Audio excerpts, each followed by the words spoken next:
According to WRO 2022 Robomission General Rules, the construction of the robot may be done only by the team.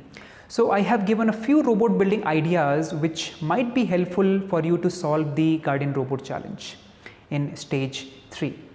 But I have not given the direct robot building solution. So let's see what all building ideas I have for you. When you start working on the WRO robot model, then you may think that you have to build a very complex robot to solve the challenge, but that's not right. Many times what happens that you can use a very basic robot and you'll be able to solve the challenge. So for example, if I talk about my robot, I have used the basic REMBot model to solve some challenges on this mat now. So if I explain about this, what I have done here, I have used the color sensor in the center to follow the black line, and make sure you connect the color sensor in front of the wheels. Don't connect in the center of the wheel or back side of the wheel. And then I have used the ultrasonic sensor, which is used to detect the grass or bad weeds on the mat. And then I have the collecting arm, which can be used to cut the grass or collect the bad weeds.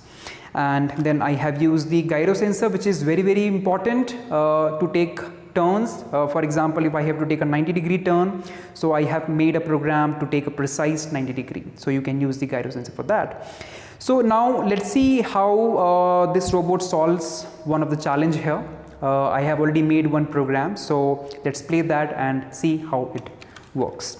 So I am putting on the black line here, and my ultrasonic sensor is on, everything is set. So I am playing this program. So now it is following the line and it is turning at 90-degree angle, and then it is going forward. It detected the grass and it cut the grass, and then it is moving forward.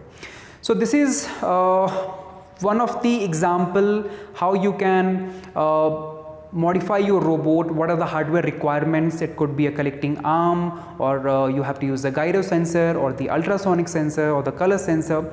So here to detect the grass, I have used the ultrasonic sensor, but sometimes you may find difficulty that it may not detect because the size of the grass is very small in this case. So maybe you can think of a color sensor also. So just come up with different ideas. What are the different things you can use to solve the challenge?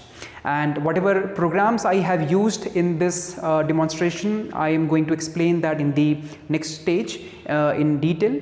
So make sure you go through this stage properly, the hardware requirements, and then we will start the software programming concepts. Thank you.